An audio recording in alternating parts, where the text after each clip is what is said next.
Early tourists visiting the pyramids and ruins of ancient Egypt. By the late 18th century, Egypt had been reduced to nothing more than an impoverished and neglected corner of the Ottoman Empire, crippled by endless power struggles among its Mamluk leadership. Then in 1798, Napoleon arrived at the head of a French army, closely followed by the British, who had hitherto shown little interest in Egypt.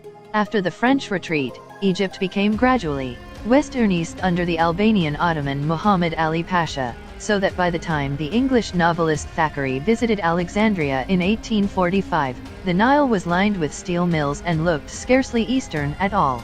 Egypt's early tourism trade started in the 19th century and increased in popularity alongside the rise of Egyptology as an academic and amateur pursuit, especially after the completion of the Suez Canal in 1869, it became much easier to visit Egypt. Organized group holidays offering an all-inclusive price that reduced the traveler's costs were an innovation of the 1840s. Thomas Cook, 1808 to 1892, a brilliant entrepreneur from England, is seen as their inventor and thus the pioneer of commercialized mass tourism. In the 1870s, Cook offered his famous tour of Palestine and the Nile, a way for wealthy people to explore the wonders of ancient Egypt.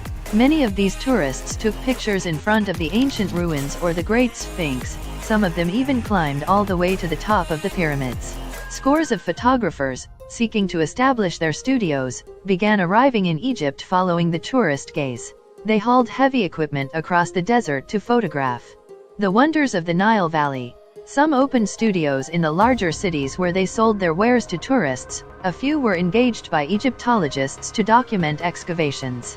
Travelers exploring the monuments of ancient Egypt could return home with souvenir photographs of the sites they encountered. For Europeans, Egypt and Egyptian history offered a more vivid and exotic picture of the ancient world than probably any other culture. With a history covering over 3,000 years, dynasties of pharaohs lasting for centuries, and extraordinary figures like Alexander, Cleopatra, and Tutankhamun illuminating the story, this is hardly surprising. The pictures collected here are part of a collection documenting the British occupation of Egypt and show the early tourists exploring the ruins of ancient Egypt. If you like this video, make sure you subscribe to my channel.